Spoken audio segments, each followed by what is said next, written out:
हम पढ़ने वाले हैं एक बहुत ही आसान सा चैप्टर है जो कि पूरी तरह से फॉर्मूला बेस्ड है, जिसका नाम है दोलन गति, सिंपल हार्मोनिक मोशन। कोई कण ए बिंदु से चलकर और वापस ए बिंदु पर लौट आए, इसको हम इसका आवर्तकाल कहते हैं। तो इस आवर्तकाल को हम कैपिटल टी से लिखते हैं बेटा।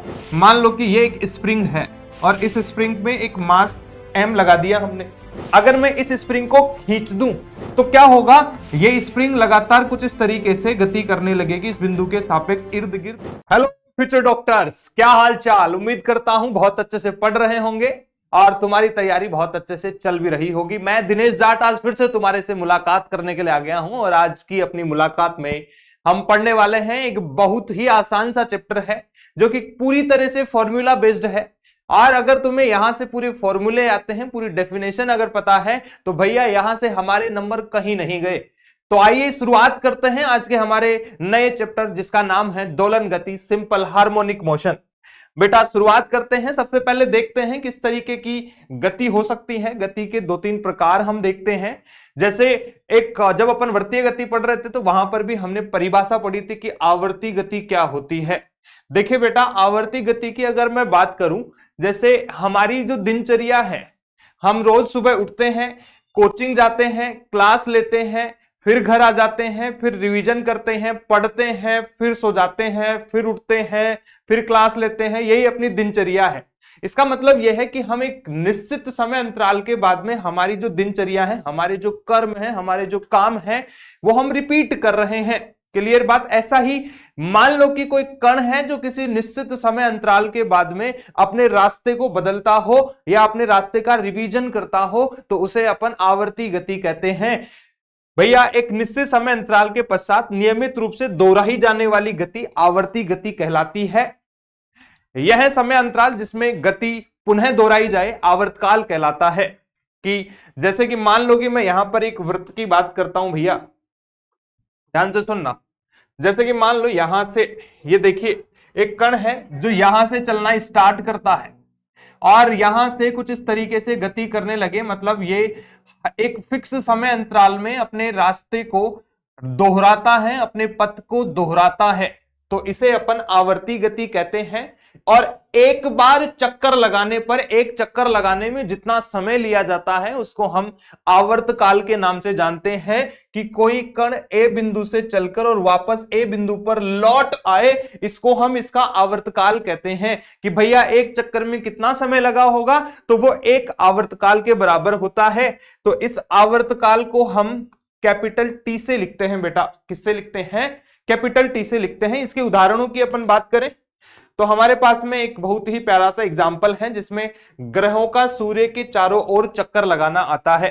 जिसमें जैसे हम गुरुत्वाकर्षण हमने जब चैप्टर पढ़ा था, वहां पर अपन केपलर चाचा को जान रहे थे और केपलर चाचा ने अपने पहले नियम में क्या कहा था कि सभी ग्रह जो होते हैं वो दीर्घवृत्ताकार पथ पर गति करते हैं। दीर्घवृत्ताकार पथ पर, दीर्घवृत्ताकार पथ कुछ इस तरीके का होता है जिसमें कोई ग्रह यहां पर है तो वो इस तरीके से गति कर रहा है। इसका मतलब ये एक आवर्ती गति है। बात समझ में आती है। दूसरे नंबर पर बात करें दीवार घड़ी के पेंडुलम की गति। जैसे दीवार घड़ी के पेंडुलम की अगर मैं बात करूं तो हमारे पास में इस तरीके का ये एक पेंडुलम होता है बेटा, जिसमें ये एक द्रव्यमान m लगाया हुआ है हमने। अगर इसको हम थोड़ा सा यहां से अगर कोई फोर्स लगा दें या इसको यहां पर एक वेग दे दें हम, तो ये इस तरीके से जाएगा और इस तरीके से ये गति करने लगेगा। तो इसको अपन दीवार घड़ी के पेंडुलम की गति कहते हैं। कुछ इस तरीके से जैसे ये गया, ये आ गया, ये गया, ये आ गया, तो ये बार बार अपने पथ का दोहरान करता है, पथ को दोहराता है बेटा। तो इसको हम आवर्ती गति के नाम से जान लेते हैं। और सबसे इंपॉर्टेंट बात यह है कि एक बार चक्कर लगाने में जितना समय लिया जाता है उसी को हम उसका आवर्तकाल कह देते हैं। भैया बहुत सिंपल सी बात है, इसको ध्यान रखिएगा। ठीक है, आगे फिर इस आवर्ती गति का एक बहुत ही खूबसूरत सा उदाहरण आता है जिसको अपन दोलन गति कहते हैं। अंग्रेजी में अगर बात करें अंग्रेजों के लिए तो ये ओसिलेशन होता है। तो ये जो दोलन गति होती है ये क्या होती है बेटा, जैसे हम आवर्तकाल की आवर्ती गति की बात करें, जैसे ये आवर्त गति है। क्लियर बात। अब अपन दोलन गति की बात करें तो इसने बोला है कि किसी पिंड का एक निश्चित बिंदु के सापेक्ष इर्द गिर्द गति जो निश्चित समय अंतराल पर दोहराई जाए। जैसे एक एग्जाम्पल के तौर पर मैं बात करूं बेटा, यहां पर ये हम अभी पढ़ रहे थे कि हमारे पास में ये कोई सरल लोलक है या अपन कोई पेंडुलम की बात कर रहे हैं। तो हमारे पास में अगर देखें भैया, तो ये है एक निश्चित बिंदु, ये एक निश्चित बिंदु है। ये गेंद इधर जाएगी, फिर वापस आएगी, इधर जाएगी, फिर वापस आएगी, इधर गए, ये मतलब ये एक बिंदु के इर्द गिर्द गति निश्चित समय अंतराल बाद दोहराई जाए तो दोलन गति अथवा कंपन गति कहलाती है। जैसे कि गिटार की बात करें, बहुत सारे लोग जो गिटारिस्ट होते हैं, अगर तुमने गिटार, कभी बहुत सारे बच्चे होते हैं जो गिटार प्ले करते हैं या तुमने गिटार को चलाते हुए लोगों ने देखा ही होगा, तो उसका जो वायर है वो कंपन गति करता है, वो किसी एक बिंदु के सापेक्ष कुछ इस तरीके से एसएचएम गति करता है, ये दोलन गति कर रहा होता है बेटा।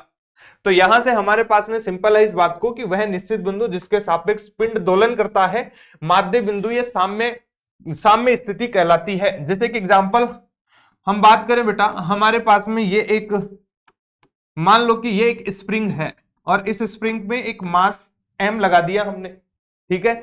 अगर मैं इस स्प्रिंग को खींच दूं और खींच के अगर इसको छोड़ दूं तो क्या होगा, ये हमारे पास में इसका एक निश्चित बिंदु मान लेता हूं जहां पर अभी ये साम्य अवस्था में था, रुका हुआ था, लेकिन मैं इसको थोड़ा सा खींच लेता हूं तो क्या होगा, ये स्प्रिंग लगातार कुछ इस तरीके से गति करने लगेगी इस बिंदु के सापेक्ष इर्द गिर्द, इसके आसपास ये ऊपर जाएगी फिर नीचे आएगी, ऊपर जाएगी फिर नीचे आएगी। बात समझ में आती है? इसी को हम दोलन गति कहते हैं। तो सबसे पहले हमारे पास में सितार के तार का कंपन और फिर भारित स्प्रिंग के दोलन, ये दो बढ़िया बढ़िया उदाहरण हैं जहां से अपन समझ सकते हैं कि दोलन गति क्या होती है। फिर आगे अपन बात करते हैं हमारे सिलेबस की बात, जो हमारे लिए इंपॉर्टेंट है कि सरल आवर्त गति क्या है।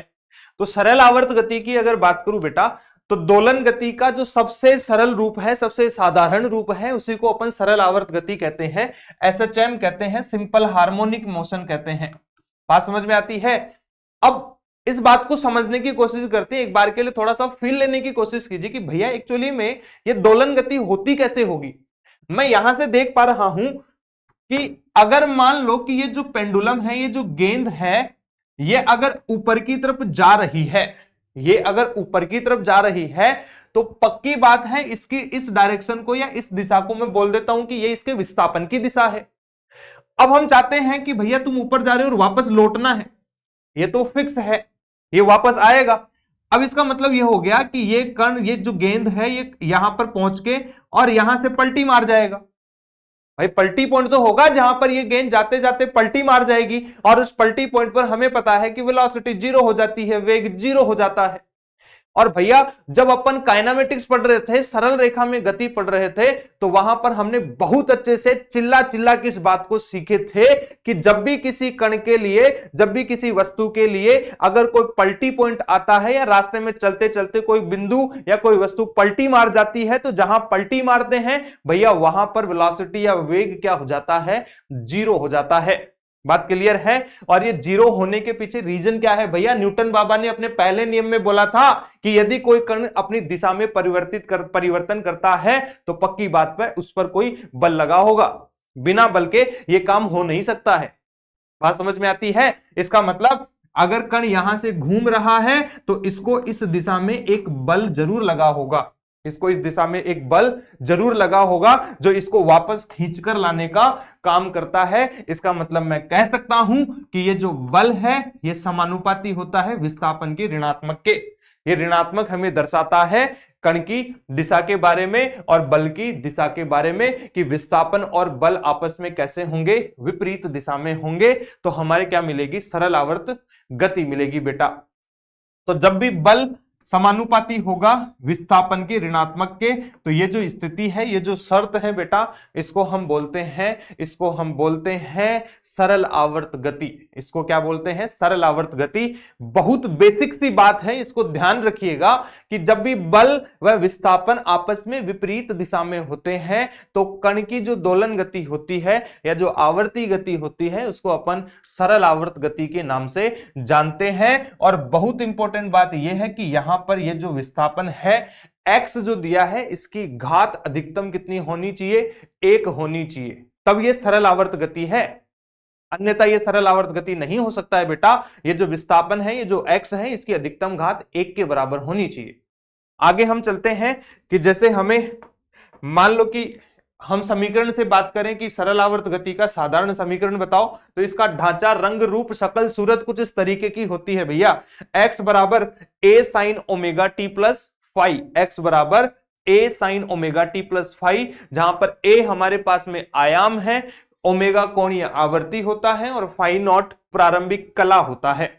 इन सभी बातों को अभी अपन सीखेंगे कि भैया आयाम क्या होता है। हमारे लिए इस चैप्टर में सबसे पहली नई बात आ चुकी है, आयाम को सीखना कि आयाम क्या होता है। तो आयाम को अपन अगर देखें तो ये भी अपन बात करते हैं अभी कि क्या आयाम होता है। पहले एसएचएम की शर्तों की बात करते हैं, सरल आवर्त गति की शर्तों की बात करते हैं कि कौन कौन सी वो शर्तें हैं जिसके तहत कोई कण सरल आवर्त गति करता होगा। तो बेटा सबसे पहले अगर मैं बात करूं तो हमने अभी सीखा था कि जब बल और विस्थापन आपस में समानुपाती हो लेकिन विपरीत दिशा में हो, आपस में समानुपाती हो लेकिन विपरीत दिशा में हो, तो इसको अपन बोलते हैं एसएचएम की पहली शर्त। और मेरे को ये बताइए, अगर भैया बल की जो दिशा है वो विस्थापन के विपरीत है तो पक्की बात है त्वरण भी किसके विपरीत हो गया है, विस्थापन के विपरीत हो गया, क्योंकि बल की दिशा ही हमें किसके बारे में बताती है, त्वरण की दिशा के बारे में बताती है। और बहुत इंपॉर्टेंट बात यह है कि यहां पर ये घात कितनी होनी चाहिए, 1 होनी चाहिए। यहां पर ये घात कितनी भैया, 1 होनी चाहिए। तो त्वरण समानुपाती है -x के, क्योंकि सदिश राशियां हैं तो दोनों पे ही हमने सदिश के चिन्ह लगा दिए हैं, तीर लगा दिए हैं इनके ऊपर। फिर आगे हम बात करें तो बल बराबर -kx हो जाएगा, ये विस्तार समानुपाती का चिन्ह हटा दिया तो k आ चुका है और ये आ गया है x। क्लियर। फिर अगर मैं बात करें भैया ये जो त्वरण है, त्वरण को अपन क्या लिख सकते हैं, जब विस्थापन का अपन विस्थापन का जब 2 बार अवकलन करते हैं तब हमें त्वरण मिलता है। त्वरण कब मिलता है, जब विस्थापन का 2 बार अवकलन कर देते हैं। तो d2x/dt² और प्लस ओमेगा स्क्वायर x बराबर 0, ये हमारे पास में इसका अवकलित रूप है। इसे अपन बोलते हैं एसएचएम का अवकलित रूप, इसको ध्यान रखिएगा। फिर बात करें कि टाइम पीरियड क्या होता होगा, आवर्तकाल क्या है। आवर्तकाल हम पहले भी देख चुके हैं, ये होता है t बराबर 2 पाई बटा ओमेगा, ओमेगा यहां पर कोणीय आवर्ती है। क्लियर। फिर ये है हमारे पास में आवर्ती, फ्रीक्वेंसी f बराबर 1/t जो कि बराबर होती है ओमेगा बटा 2 पाई के। हम ये सारी बातें पहले भी पढ़ चुके हैं जब अपन रोटेशन पढ़ रहे थे कि आवर्तकाल क्या होता है, अब फ्रीक्वेंसी क्या होती है, ये सारी चीजें हम जान चुके हैं। अब यहां से अगर मैं बात करूं तो जैसा कि मैंने लास्ट क्लास में तुम्हें बताया था कि जब भी अपन अब माइंड मैप में पढ़ रहे होंगे तो हम उन टॉपिक्स को जब पढ़ रहे हैं तो उसके बारे में ये भी जान लेंगे कि इस फला फला टॉपिक से भैया कौन से साल में सवाल पूछे गए हैं। तो मैंने यहां पर लिखा है कि ये जो दी गई इंफॉर्मेशन है भैया, इस इंफॉर्मेशन पे बेस्ड 2020, 2014 और 2011 में सवाल पूछे गए, मतलब 3 बार यहां से सवाल आ चुके हैं। और बहुत पुरानी बात नहीं है, 2020 में यहां से सवाल पूछा गया था। देखिए अगर देखोगे तो 11 में सवाल पूछा गया, फिर 14 में, 2014 में सवाल पूछा गया, फिर 2020 में, मतलब अभी फिर से 4 साल का गैप लग चुका है। 2025 में यहां से सवाल पूछने की प्रोबेबिलिटी फिर से है, क्योंकि एक फिक्स समय अंतराल के बाद में यहां से सवाल पूछा जा रहा है। तो बहुत ज्यादा उम्मीद है कि यहां से फिर से सवाल पूछ लिया जाए, तो हमें इस बात का पता होना चाहिए भैया। फिर आगे हम बात करें कि स्थिति, वेग और त्वरण की, ध्यान से सुनिएगा। मैं जो हमारे पास में सरलावर्त गति है उसको एक रेखा से समझाने की कोशिश करता हूं कि मैंने ये एक पथ बनाया है। मान लो कि कोई कण यहां पर है, ये कोई कण है हमारे पास में, ये माध्य स्थिति है, इसको अपन क्या बोलते हैं, माध्य स्थिति। अब माध्य स्थिति के बारे में जान लीजिए। माध्य स्थिति मतलब साम्य अवस्था है। माध्य स्थिति का मतलब क्या है भैया कि यहां पर कण साम्य अवस्था पर है, और साम्य अवस्था पर कब हो सकता है, जब बल 0 हो। यहां पर बल 0 मतलब माध्य स्थिति पर त्वरण भी क्या है, 0 है। त्वरण भी क्या है, 0। और अगर इस माध्य स्थिति को मैं मान लूं कि ये मूल बिंदु है, तो मेरे पास में विस्थापन x बराबर क्या हो जाएगा, स्थिति क्या हो जाएगी, x बराबर 0 है, क्योंकि मूल बिंदु है। फिर यहां से अगर इस कण को इधर वेग दे दिया गया तो ये कण इधर की तरफ जाएगा और अधिकतम यहां जाके और फिर पलट के वापस आएगा, फिर इधर गया, यहां पर ये इसका पलटी पॉइंट है, यहां से ये फिर पलट के माध्य स्थिति पर आ जाएगा। तो ये कुछ इस तरीके की गति कर रहा है, कुछ इस तरीके की गति कर रहा है। तो इसको हम बोल देंगे कि भैया ये तो माध्य स्थिति के इर्द गिर्द अपने पथ को दोहराता है एक निश्चित समय अंतराल के बाद में, मतलब यहां पर सरल आवर्त गति हो रही है, यहां पर सरल आवर्त गति हो रही है। तो अब इन सभी बातों को अपन एक एक करके समझते हैं कि भैया ये आयाम क्या होता है। तो हमने देखा कि जब कोई कण माध्य स्थिति से पलटी पॉइंट तक जाता है, जब कोई कण अपने माध्य स्थिति से पलटी पॉइंट तक, ये हमारे पास में इसका पलटी पॉइंट है भैया, जब कोई कण माध्य स्थिति से पलटी पॉइंट तक जाता है तो वो पलटी पॉइंट हमें बताता है कि कण अधिकतम यहीं तक आ सकता है, इसके आगे नहीं जा सकता है। इसका मतलब ये इसका अधिकतम विस्थापन है, ये इसका अधिकतम विस्थापन है। ये तो हो गया धनात्मक दिशा में और ये हो गया है ऋणात्मक दिशा में। इसका मतलब ए जो आयाम है उसकी परिभाषा क्या कह देंगे भैया, इसकी परिभाषा हम कहेंगे कि जब कण का अधिकतम, जब कोई कण सरलावर्त गति कर रहा होता है तो उस दौरान उसका जो अधिकतम विस्थापन है वही उसका आयाम होता है, वही उसका क्या होता है, आयाम होता है। तो अधिकतम प्लस ए, और इधर भी अपन ने देख लिया है माइनस ए, धनात्मक दिशा ऋणात्मक दिशा। फिर अगर बात करें कि हमने इसको ये जो वेग दिया है यहां पर, जब ये कण यहां से इधर की तरफ गया होगा तो इसको जो वेग हमने दिया है, इनिशियल वेग की अगर बात करें, प्रारंभिक वेग की बात करें, तो हमारे पास में ये जो वेग होता है बेटा, ये v बराबर ओमेगा अंडर रूट ए स्क्वायर माइनस एक्स स्क्वायर होता है। और अगर बात करें माध्य स्थिति पर इसका वेग कितना था, तो x बराबर 0 लिख देंगे, तो ये हमें मिल जाएगा a ओमेगा। तो माध्य स्थिति पर इसको जो हमने वेग दिया है बेटा वो किसके बराबर है, a ओमेगा के बराबर है। और अगर मैं बात करूं अधिकतम विस्थापन या पलटी पॉइंट पर, तो पलटी पॉइंट पर x बराबर क्या हो जाएगा, a हो जाएगा। a पुट करूंगा तो मेरे को यहां पर वेग क्या मिल जाएगा, 0 मिल जाएगा। और मेरे को पता है पलटी पॉइंट पर तो वेग वैसे भी 0 ही होता है। क्लियर। तो ये वेग हो गया a बराबर ओमेगा अंडर रूट ए स्क्वायर माइनस एक्स स्क्वायर।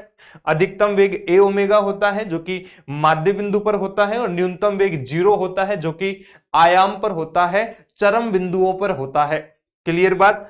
फिर त्वरण की बात करें तो त्वरण माइनस ओमेगा स्क्वायर एक्स होता है, एक्स की वैल्यू 0 पुट करूं, इसका मतलब यहां पर ये पूरा त्वरण 0 है, तो यहां पर त्वरण का मान 0 हो जाएगा। यहां पर त्वरण का मान क्या हो जाएगा भैया, 0 हो जाएगा। और अगर x की वैल्यू a रखूं भैया की चरम स्थितियों की बात करूं, चरम बिंदुओं की बात करूं, तो यहां पर त्वरण बराबर माइनस a ओमेगा स्क्वायर हो जाएगा जो कि अधिकतम होता है। क्लियर बात।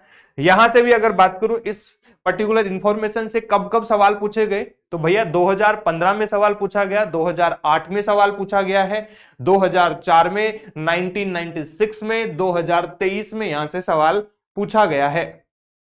और ये तो सीधे सीधे सवाल पूछे गए, वो साल की बात कर रहा हूं, अन्यथा इनका काम लिया गया है। बाकी और सवालों में भी ऐसा कोई साल नहीं है जब इस पर्टिकुलर इंफॉर्मेशन से कोई सवाल ना पूछा जाए।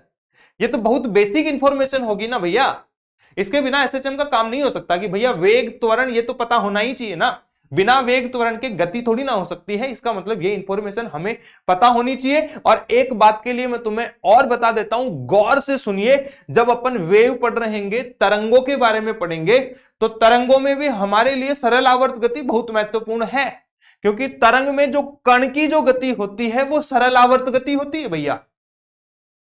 बहुत ध्यान से सुनिए, ये बहुत इंपॉर्टेंट बिंदु है। जब तरंग वाला चैप्टर अपन पढ़ रहे होंगे वहां पर हम ये जानेंगे कि जो कण होता है, जो पार्टिकल होता है, वो एसएचएम करता है। वो क्या करता है, SHM simple harmonic motion perform कर रहा होता है। इसलिए ये जो वेग और त्वरण है ये भी हमारे लिए बहुत महत्वपूर्ण है और काम आएंगे बेटा, ध्यान से सुन लीजिएगा।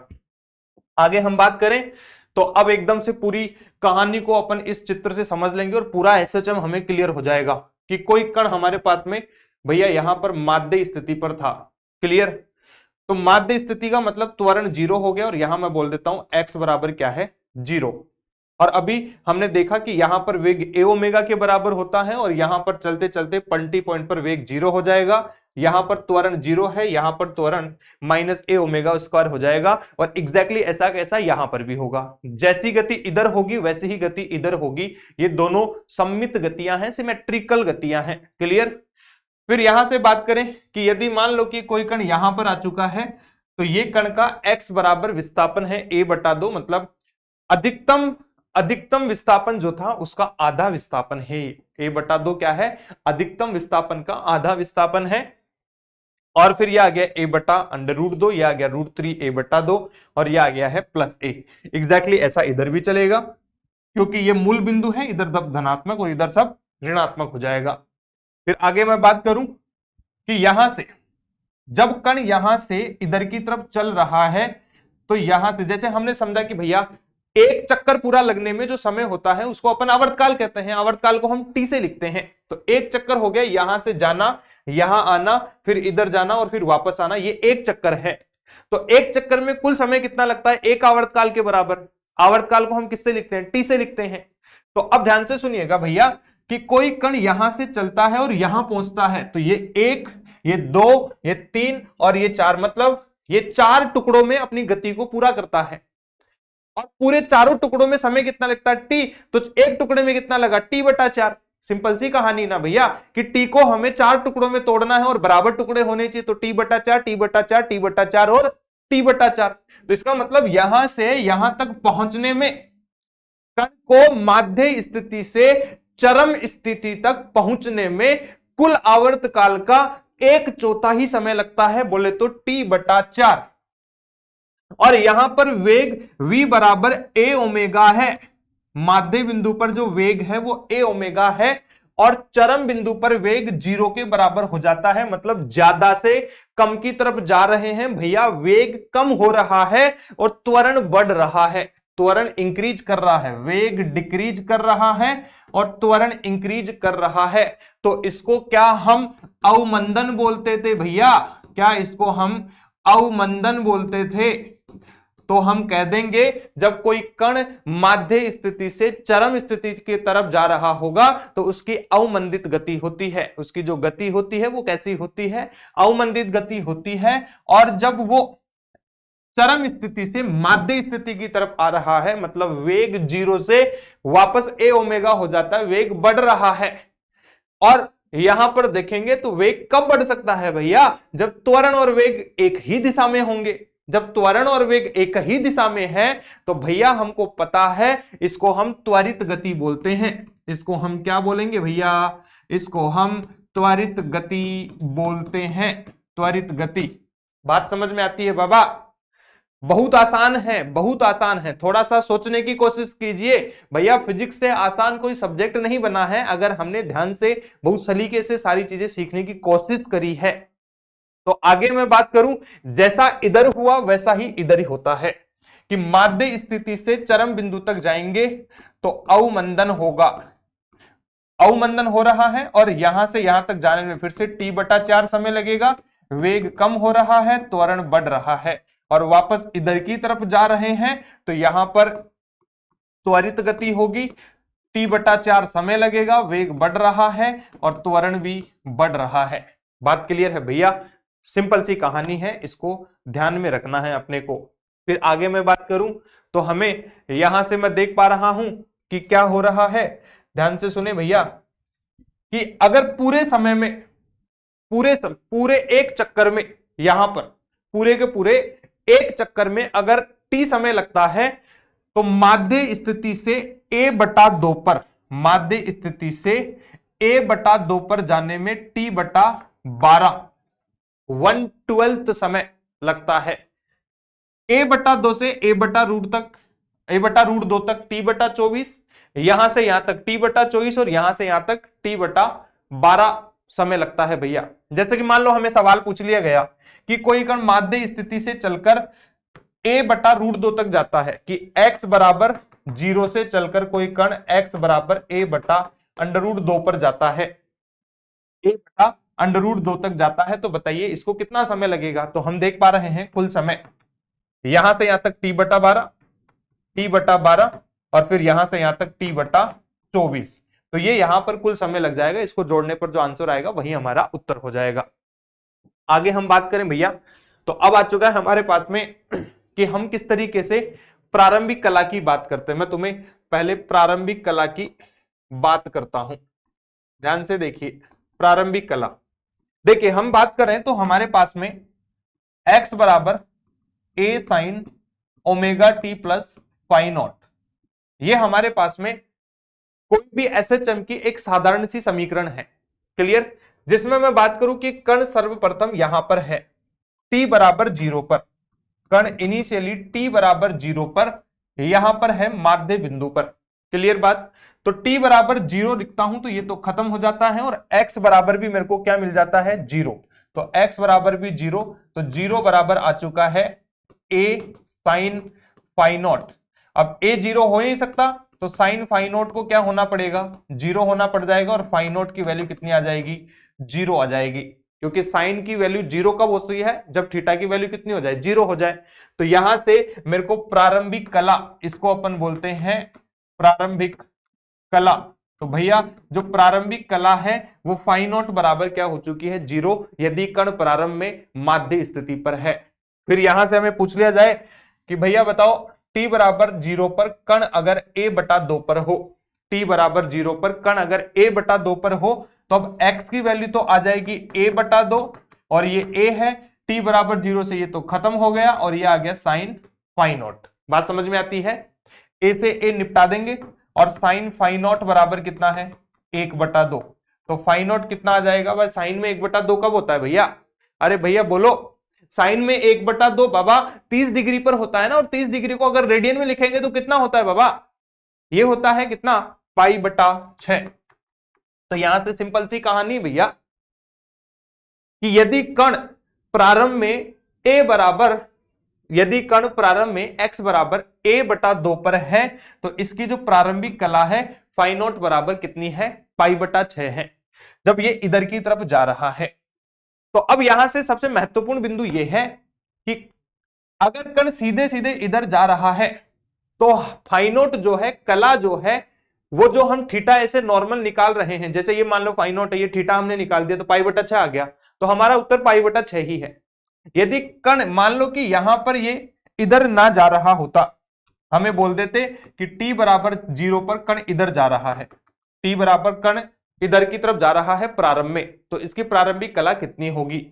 तो जब भी उल्टी दिशा में चल रहा है यहां पर, तो अब π/6 हम उत्तर नहीं दे सकते हैं भैया, हमारा उत्तर π/6 नहीं है यहां पर प्रारंभिक कला का, तो उत्तर क्या होगा, वो होगा पाई माइनस थीटा, पाई में से हमें इस π/6 को माइनस करना पड़ेगा। तो यहां पर जो प्रारंभिक कला है फाई नॉट बराबर वो पाई माइनस π/6, तो ये कितना आ जाएगा 5π/6। इस तरीके से हम प्रारंभिक कला का उत्तर देंगे। तो जब कण सीधे जा रहा है तो जो थीटा है वही आंसर है, कण इधर लौट रहा है तो पाई में से हम थीटा को माइनस कर देंगे, और फिर कण सीधे जा रहा है आगे इधर की तरफ, तो जो भी थीटा आएगा उसको पाई में जोड़ देंगे, और कण इधर आ रहा है तो 2π में से थीटा को माइनस कर देंगे, हमारे उत्तर आ जाएंगे प्रारंभिक कला के। ये बात बहुत सिंपल सा है। फिर आगे हम बात करें, मैं पूरी एक टेबल बना दिया हूं इसके लिए, तुम्हारे लिए इसमें बड़ी बात नहीं है, इसको सीखना आसान है कि कण जब सीधे सीधे जा रहा है, कण इधर जा रहा है, तो x बराबर 0 पर थीटा बराबर 0 और वेग a ओमेगा हो जाएगा, और त्वरण आ जाएगा 0। a/2 पर कौन आ जाएगा 30 डिग्री, √3a ओमेगा बटा 2, ये माइनस a ओमेगा स्क्वायर बटा 2। इस तरीके से ये हमारे पास में स्थिति, कोण और वेग और त्वरण है। ध्यान हमें इसमें रखना है थीटा में कि यहां से कला की बात कर रहे हैं, जब इधर जा रहे हैं तो कला बराबर थीटा, जो भी थीटा के मान है वही हमें इसकी प्रारंभिक कला के बारे में बताएंगे। इधर आ रहे होंगे तो हमें पाई में से इस थीटा को माइनस करना पड़ जाएगा, इधर जा रहे होंगे तो पाई में ये थीटा को जोड़ देंगे, और इधर आ रहे हैं तो 2π में से इस थीटा को माइनस कर देंगे। सिंपल सी कहानी भैया। तो आगे हम चलते हैं, कटिंग ऑफ स्प्रिंग की। स्प्रिंग जो है हमारे पास में, मान लो कि स्प्रिंग और स्प्रिंग को काट रहे हैं, ये पूरी स्प्रिंग है, के इसका स्प्रिंग नियतांक है, एल इसकी लंबाई है, इसको अगर अपन L/N भाग तोड़ दिए, जैसे मान लो कि 2 मीटर की स्प्रिंग है और इसको एक टुकड़ा बना दो 2/3 का, क्लियर बात। तो हमारे पास में ये कुछ इस तरीके से L/9 हो गया है। इसकी लंबाई हमने तोड़ दी है, मान लो कि आधा कर दी है तो n का मान 2 हो गया कि भाई स्प्रिंग के 2 टुकड़े कर दिए, आधी आधी स्प्रिंग हो गई है। तो k डैश जो स्प्रिंग नियतांक बनता है भैया, k डैश बराबर आ जाता है n के, k डैश बराबर कितना, n के, n की वैल्यू जो ये है। क्लियर। फिर यहां से स्प्रिंगों के संयोजन की बात करते हैं। एनएलएम में ये सारी चीजें अपन ऑलरेडी देख चुके हैं कि श्रेणी क्रम संयोजन होगा तो तुल्य नियतांक, तुल्य हमारे पास में जो स्प्रिंग नियतांक है वो ये आ जाएगा 1/K1 plus 1/K2 plus 1/n। यहां पर महत्वपूर्ण बात है हमारे पास में आवर्तकाल, कि इसका आवर्तकाल मान लो कि T1 है, इसका आवर्तकाल T2, इसका आवर्तकाल T3। तो तुल्य आवर्तकाल कितना हो जाएगा, T इक्विवेलेंट स्क्वायर बराबर T1 square plus T2 square, ऐसे चल जाएंगे अपन। समांतर क्रम संयोजन होगा तो तुल्य स्प्रिंग नियतांक ये अपन ऑलरेडी देख चुके हैं। हमारे लिए इंपॉर्टेंट है कि यदि इसका आवर्तकाल T1, इसका आवर्तकाल T2, इसका आवर्तकाल T3, तो इस तरीके से अपन तुल्य आवर्तकाल भी निकालेंगे। और अगर मान लो कि हमें इनका आवर्तकाल नहीं दिया गया है अलग अलग, फिर हमें तुल्य आवर्तकाल निकालना हो तो 2 पाई अंडर रूट m बटा के इक्विवेलेंट, पहले अपने को तुल्य आवर्तकाल, इनका तुल्य नियतांक निकालना है और तुल्य नियतांक की यहाँ पर तुल्य स्प्रिंग नियतांक की वैल्यू पुट कर देंगे तो हमें तुल्य आवर्तकाल भी मिल जाएगा। इसमें कोई बड़ी समस्या नहीं है।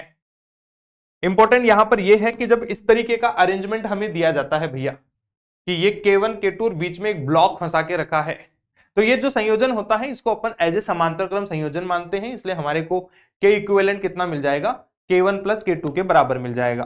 फिर आगे हम बात करते हैं तो सरल लोलक आता है भैया, इंपॉर्टेंट है, बहुत इंपॉर्टेंट है, इसके बारे में भी हमें पता होना चाहिए। सरल लोलक की बात करूं तो ये कुछ इस तरीके का सरल लोलक होता है जिसमें ये इसका गोलक है। ये यहाँ पर मान लो कि रस्सी से हमने गेंद बांध दी है और उसको कुछ इस तरीके से हम गति करवाने लगे हैं। बात समझ में आती है? इस तरीके से, इस तरीके से, देखिए देखिए देखिए, तो ये हमारे पास में इसका सरल लोलक है। इसकी लंबाई L ले ली है और ये कोण थीटा है। क्लियर। और अगर ये इधर की तरफ जा रहा है तो पक्की बात है इस पर इधर की तरफ एक फोर्स, ये विस्थापन इधर है तो फोर्स इधर होगा, मतलब त्वरण भी इधर होगा अगर सरल आवर्त गति हो रही होगी। तो इस केस में इसका जो आवर्त काल है T बराबर ये होता है 2 पाई अंडर रूट L बटा G इफेक्टिव। T बराबर 2 पाई अंडर रूट L बटा G इफेक्टिव होता है। भैया बहुत महत्वपूर्ण है, सवाल पूछने के चांसेस बहुत ज्यादा है, बहुत ज्यादा सवाल पूछने के चांसेस है यहां से। अब G इफेक्टिव की बात क्यों कर रहे हैं? कि नॉर्मली मान लो कि हवा में है, अपन नॉर्मल अपने कमरे में हमने सरल लोलक लिया तो उसके लिए G की वैल्यू गुरुत्वीय त्वरण के बराबर आ जाएगी कि गुरुत्व के अधीन है। लेकिन G इफेक्टिव लिखने का मतलब यह है कि मान लो कि हम लिफ्ट में ले जाएं या किसी पिंजरे में या किसी केज मतलब पिंजरा या लिफ्ट में अपन ले गए, मैं यहां पर लिफ्ट ले लेता हूं, ठीक है। तो लिफ्ट में हमने बांधी ऐसे रस्सी और उसमें बॉल बांधी है तो फिर सरल आवर्त गति करवा रहे हैं। तो यहां पर हमारे पास में अगर ये लिफ्ट ऊपर की तरफ जा रही है तो जैसा कि हम एनएलएम में देखे थे जब अपन अपना वजन तोल रहे थे, जब भी लिफ्ट में जाकर वजन तोल देंगे तो हमारे वजन में अंतर आने लगता है। लिफ्ट ऊपर जाएगी तो ज्यादा हो जाएगा, लिफ्ट नीचे आएगी तो कम आ जाएगा। वही कॉन्सेप्ट है भैया, एकदम में वही कॉन्सेप्ट है बाबा, बहुत सिंपल है, ध्यान से देखिएगा। लिफ्ट ऊपर जा रही है ए त्वरण से तो जो प्रभावी गुरुत्वीय त्वरण है वो कितना आ जाएगा, G प्लस ए, छदम बल की वजह से। अगर लिफ्ट ए से नीचे आ रही है तो G माइनस ए हो जाएगा और लिफ्ट कुछ इस तरीके से साइडों में चल रही है ए त्वरण से तो नीचे की तरफ यहां पर गुरुत्वीय त्वरण G है और ये ए इधर की तरफ है। तो यहां पर ये 90 डिग्री का कोण होने की वजह से G स्क्वायर प्लस ए स्क्वायर का होल अंडर रूट आ जाएगा भैया। क्लियर। और फिर आवर्त काल में G इफेक्टिव की जगह ये सारी चीजें पुट करते चलो, हमारा उत्तर आ जाएगा। बहुत आसान है, इसको भी ध्यान रखिएगा भैया, सवाल पूछे जाएंगे सीधे सीधे ही। फिर आगे बात करें कि यदि सरल लोलक की लंबाई पृथ्वी की त्रिज्या r के बराबर हो, कि कोई ये जो सरल लोलक लिया हमने इसकी जो लंबाई है वो पृथ्वी की त्रिज्या r के बराबर हो, सवाल इन सालों में सवाल पूछे गए हैं। तो यहां पर देखिए तो आवर्तकाल T बराबर 2 पाई अंडर रूट 1 बटा G 1 बटा L प्लस 1 बटा R ये होता है। क्लियर बात। जहां पर L यहां पर हमें सरल लोलक की लंबाई है और R यहां पर हमारे पास में पृथ्वी की त्रिज्या है। R है पृथ्वी की त्रिज्या, जो कि हमें सबसे पहले ही पता है कि ये 6400 किलोमीटर होता है, 6400 किलोमीटर गुरुत्वाकर्षण में देख चुके हैं। यदि ये जो सरल लोलक की जो लंबाई है ये अनंत हो, बहुत ज्यादा हो, पृथ्वी की त्रिज्या से भी बहुत ज्यादा हो जाए तो इसको हम नेग्लिजिबल मान लेते हैं और हमें ये पूरा का पूरा क्या मिल जाता है 2 पाई अंडर रूट आर बटा जी, जिसमें सारी वैल्यूज पुट कर देंगे तो हमें ये जो आंसर मिलेगा भैया ये मिल जाएगा 84.6 मिनट, 84.6 मिनट का इसका आवर्तकाल होगा, मतलब एक चक्कर लगाने में इतना समय लग जाएगा। फिर दूसरा इंपॉर्टेंट बात है कि यदि पृथ्वी के अंदर सुरंग में एक कण का दोलन, कि पृथ्वी पे हमने एक सुरंग बना दी है और उस सुरंग में अगर कण के दोलन की हम बात करें कुछ इस तरीके से, ये देखिए ये कण यहाँ पर ये एक सुरंग है और इस सुरंग में हम इसके दोलन की बात कर रहे हैं, तो t बराबर 2 पाई अंडर रूट आर बटा जी ही होता है। ये अनंत लंबाई के बराबर ही होता है कि सरल आवर्त गति में यदि ये पेंडुलम की लंबाई अनंत हो तो उतना ही हमारे पास में इस सुरंग के लिए भी होता है, t बराबर 84.6 मिनट के बराबर। इसको भी ध्यान रखिएगा भैया।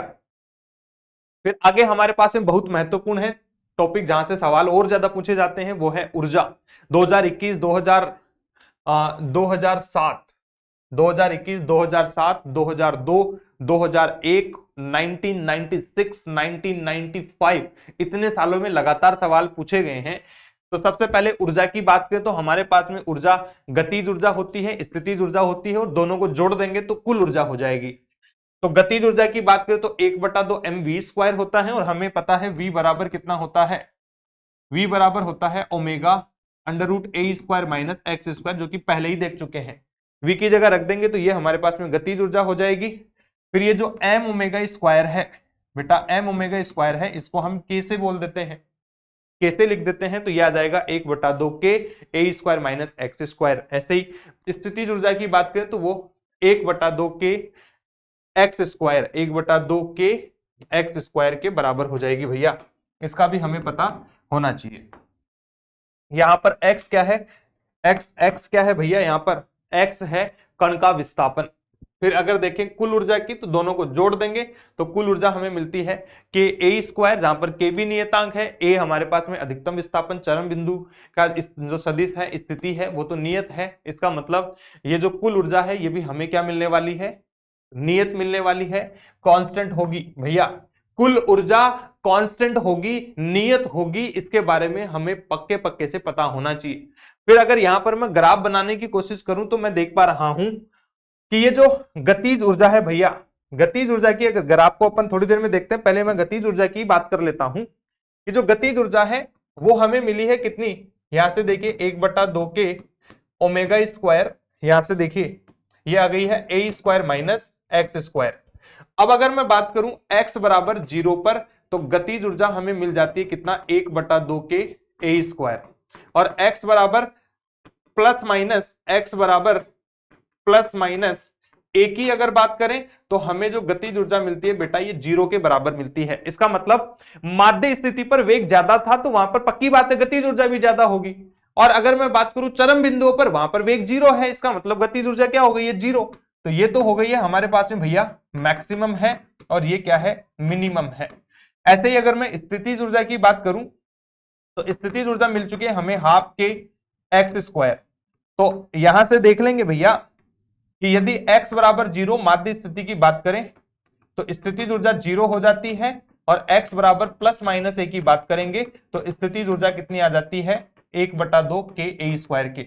इसका मतलब यह हुआ है कि यदि स्थितिज ऊर्जा अधिकतम है, सॉरी यदि गतिज ऊर्जा अधिकतम है तो स्थितिज ऊर्जा क्या हो गई है, 0 हो गई है, और यदि गतिज ऊर्जा 0 है तो स्थितिज ऊर्जा क्या हो गई है, अधिकतम हो गई है। इसका मतलब यदि स्थितिज ऊर्जा बढ़ती है तो गतिज ऊर्जा कम हो जाती है, गतिज ऊर्जा बढ़ती है तो स्थितिज ऊर्जा कम हो जाती है।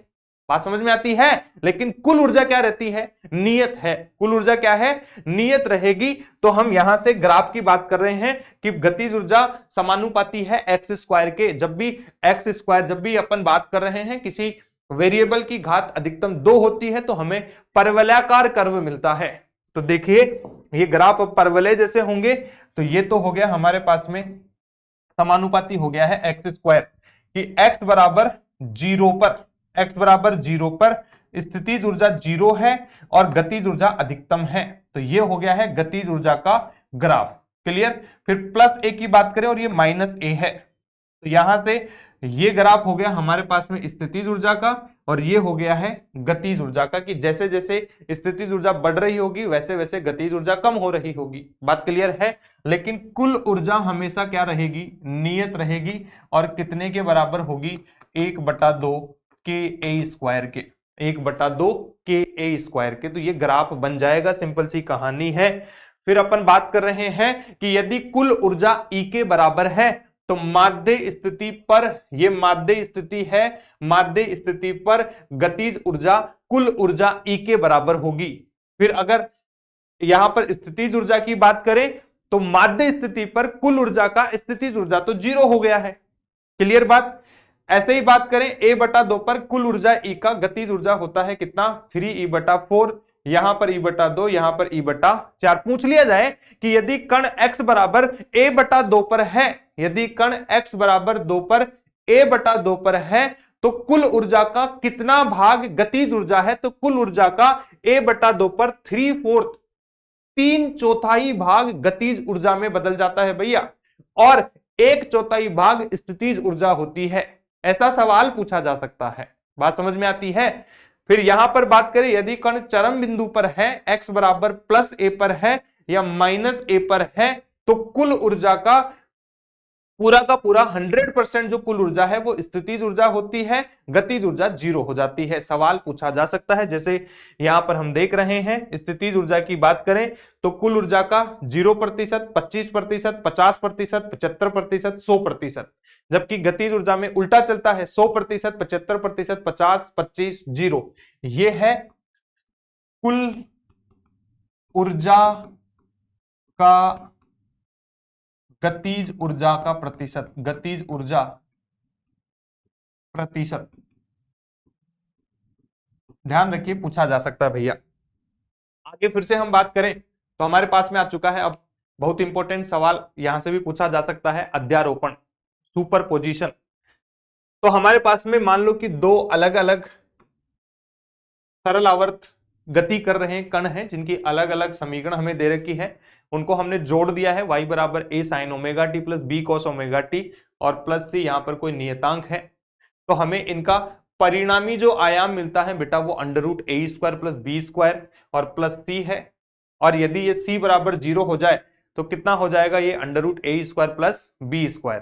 फिर एक और इंपॉर्टेंट बिंदु है कि यदि समान परिमाण के दो SHM अध्यारोपण होता है तो परिणामी की आकृति कैसी होगी। बहुत इंपॉर्टेंट है कि दो समान परिमाण के SHM अध्यारोपण होता है तो परिणामी की आकृति कैसी होगी, जैसे y1 बराबर a sin ωt और y2 बराबर a sin ωt प्लस φ0। तो यहां पर इनकी आकृति की बात करें तो कुल y बराबर विस्थापन की बात करेंगे तो y1 प्लस y2 हो जाएगा, और यदि इनकी कला, प्रारंभिक कला 0 या पाई हो तो सरल रेखा बनेगी, π/2 या 3π/2 हो तो वृत्त बनेगा, और अगर बात करें यहां से अपन बात करें π/4 या 3π/4 होगा तो ये क्या बन जाएगा भैया, दीर्घवृत्त बन जाएगा। तो ये बात हमें ध्यान रखनी है, सिंपल सी कहानी, यहां से सीधा ही सवाल पूछा जा सकता है। आगे देखें तो भैया हमारा ये चैप्टर आज का इतना ही था, इसमें हमने वो सभी जरूरी सूत्र जान लिए हैं, वो सभी जरूरी बातें सीख ली है जो हमारे लिए बहुत काम की है। बेटा जी अगर मैं बात करूं तो जाते जाते हमारे पास में अब सिर्फ और सिर्फ 5 से 6 महीने बचे हैं नीट की एग्जाम के लिए, और ये 6 महीने हमारे लिए बहुत क्रूशियल है बेटा। इन 6 महीनों को पूरी तरीके से यूटिलाइज कीजिए, ये 6 महीने तुम्हारा जीवन बदल सकते हैं भैया। पूरी तरीके से अपना पूरा का पूरा समय लगा दीजिए इसमें, बिना सोचे समझे पढ़ते रहिए भैया, लगातार सवाल लगाइए, बहुत सारे सवाल लगाइए, सोने का समय कम कर दीजिए लेकिन पढ़ते रहिए भैया, क्योंकि हमारा जो सपना है वो अब 6 महीने रह गए हैं उनको, उस सपने को जीने के लिए, उस सपने को पूरा करने के लिए भैया। तो लगे रहिए भैया, और लगातार मेहनत कीजिए, सवाल लगाइए, पीवाईक्यूज लगाइए। सिंपल सी बात कह रहा हूं, फिजिक्स के लिए पूरे के पूरे पीवाईक्यूज, पिछले 36 सालों के पीवाईक्यूज की किताब होनी चाहिए तुम्हारे पास में, और उसके सारे सवाल तुम्हारे टिप्स पर होने चाहिए। साथ के साथ तुम्हारे जो क्लास नोट्स में जो सवाल कराए गए हैं वो एकदम से टिप पर होने चाहिए भैया, और सारे फॉर्मूले याद कर लीजिए, तुम्हारा कल्याण हो जाएगा। फिजिक्स की बात करें तो भैया कोई बहुत रॉकेट साइंस नहीं पूछी जाती है, बहुत आसान फिजिक्स के सवाल आते हैं। अगर तुम्हें सारे फॉर्मूले आते हैं, सारे पीवाईक्यूज आते हैं, और क्लास नोट्स में सर ने कराया है, अगर तुम्हें क्लियर आता है तो भैया तुम्हारा सिलेक्शन हो जाएगा, फिजिक्स बहुत अच्छे से सोल्व कर पाओगे। इन सभी बातों का ध्यान रखिए। तो मिलते हैं बेटा अगली क्लास में, तब तक के लिए ओके बाय, जय हिंद, जय भारत।